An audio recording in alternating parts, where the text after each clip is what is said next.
Good day, everyone. You're welcome back to ID Mathematics class. Let's consider example 2. Find the smallest numbers by which the following must be multiplied to make each of them a perfect square. Question here. 2 raised to the power 3 times 7 raised to the power 2 times 11 raised to the power 3 is not a perfect square. As in, by the time we multiply all these factors together, the number we are going to get is not a perfect square. Why?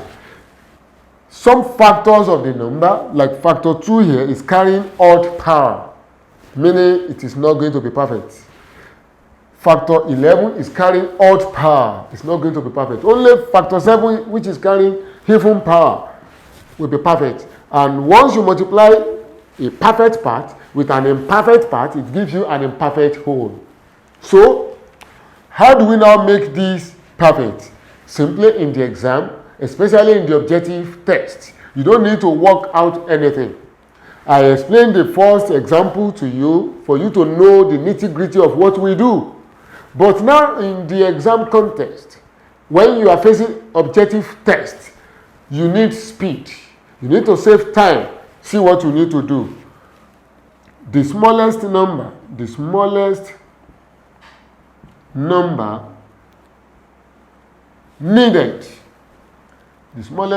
needed is equal to which factors here is carrying imperfect power, is carrying odd power.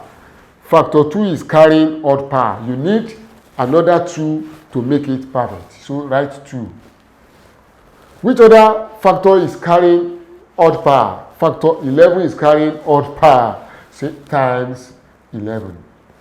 So answer is 22. So 22 is the smallest number that we need to multiply this question A to make it a perfect square. Let's consider question B is 2 times 2 times 2 times 3 times 3 times 5. Do yourself a favor by re-expressing this in index form as 2 raised to the power 3 times 3 raised to the power 2 times 5 raised to the power 1. You know, once it has no power, it is having power 1, and that one is odd. So, you can see this is not perfect. What is not making it perfect? It is factor 2. Factor 2 is carrying odd power. What else? Factor 5. Factor 5 is carrying odd power. So, the smallest number that we need to multiply this whole thing to make it a perfect square, that smallest number will be, let's check it up, 2 will be part of the factor that will make up the number, because 2 is carrying odd power. So to make it even, you introduce another 2. So it will be 2 raised to the power 3 times 2 raised to the power 1, which gives 2 raised to the power 4 indices. Don't forget. What else? 3 raised to the power 2 is perfect. 5 raised to the power 1 is not perfect. You need another 5. So you say times 5. So answer will be 10. The smallest number needed is 10. Third example, because of what you are going to discover in it shortly. What smallest number must multiply 300 to make it a perfect square? It's like saying, what is the smallest number by which 300 must be multiplied to make it a perfect square? So to say, the 300 is not a perfect square and we want to make it a perfect square. What is now the smallest number that we need to multiply that 300 to make it a perfect square? Let's see how to go about it. Analyze the 300 first. This is 2, 1, 5, 0. I hope you understand. 2 in 3 is 1, remaining 1. That one with 0, that's 10. 2 in 10 is 5. Then put the next 0. So what next? 2. 2 in 15, that's 7, remains 1. In 10, 5. 2 can no longer go. Let's try 3. 3 in 7, 2, remains 1. Use the 1 with 5, making 15. 3 in 15, that is 5. So 5 in 25 is 5. 5 in 5, 1. So that means 300 is 2 raised to power 2 times 3 times 5 raised to power 2. So look at this very well. Without wasting your time at all, the smallest number needed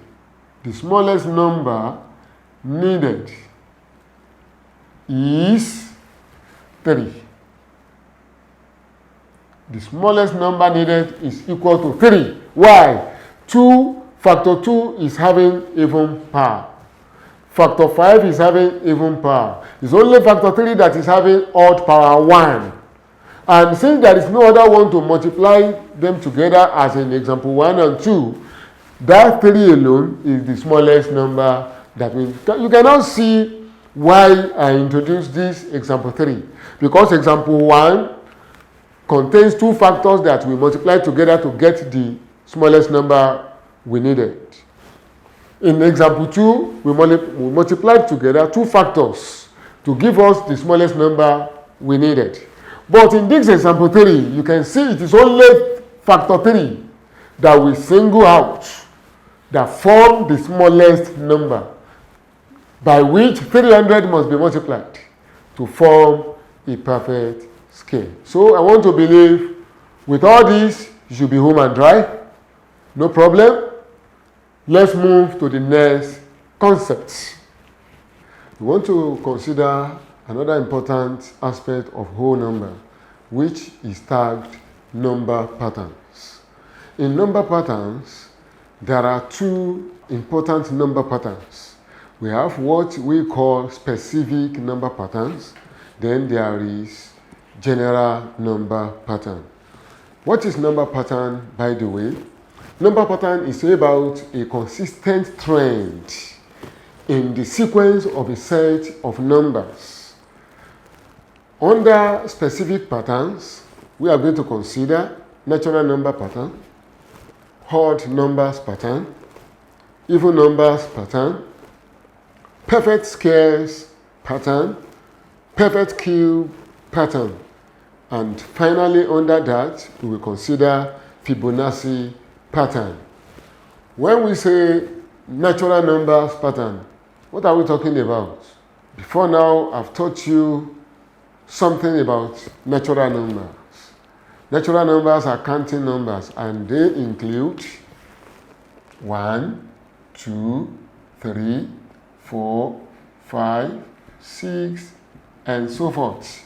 That pattern is a natural pattern of numbers in which there is a consistent common difference of 1.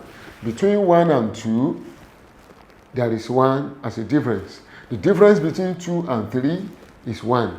The difference between 3 and 4 is 1. The difference between 4 and 5, 5 and 6, and so forth is 1. So that is a number pattern. Another number pattern here is odd number pattern, which is 1, 3, 5, 7, 9, 11, 13, and so forth. This is odd number pattern. So in which the common difference between any 2 consecutive odd number is 2. So the difference between 1 and 3 is 2. The difference between 3 and 5 is 2, and so forth like that. That is a pattern of number. Another one is even numbers pattern, where we have 2, 4, 6, 8, 10, 12, and so forth. That is another number pattern in which the difference between any 2 consecutive even number is 2, just like that of odd numbers. Perfect squares pattern. Perfect square pattern is all about perfect squares numbers. like 1. 1 is the first perfect square, followed by 4, followed by 9, and 16. After that, 25, 36, 49, and so forth. These are perfect squares. That is a pattern of number.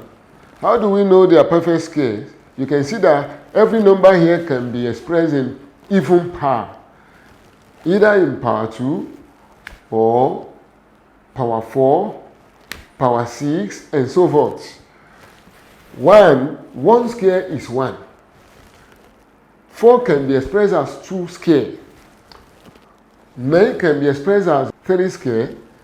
4 can be expressed as either 4 square or 2 raised to power 4. In any way, if raised in index form, the power must be even number. So that is that about that. Now the next is perfect cube pattern.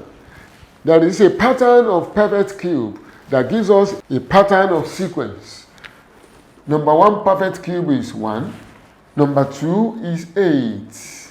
Number 3 is 27. The next is 64. And next is 125, and so forth. These numbers, they are perfect cube. You can raise all these in power 3. 1 raised to power 3 gives 1. 2 raised to power 3 gives this 8. 3 raised to power 3 gives 27.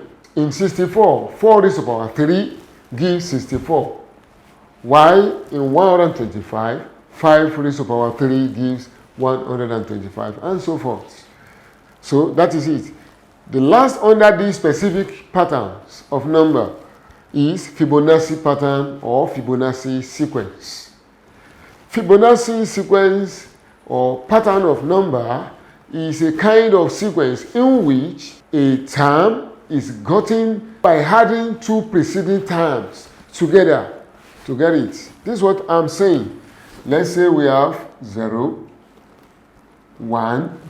These are 2 preceding terms. To get the next term, in this case, add these 2 preceding terms together. 0 plus 1 gives us 1. So that gives us the next term. To get the next term again in this Fibonacci sequence, to get the next, these 2 preceding, add them together. 1 plus 1 gives 2. That's the next term. To get the next term in this case, the 2 preceding term here will be 2 and 1. Add 2 and 1 together, we have 3. That's the next term. To get the next term, the 2 preceding here will be 2 and 3. Add them together, we have 5. And so forth. So to get the next, add 5 and 3, which is 8. And that is what we call Fibonacci sequence. You can form Fibonacci sequence by creating any 2 initial terms.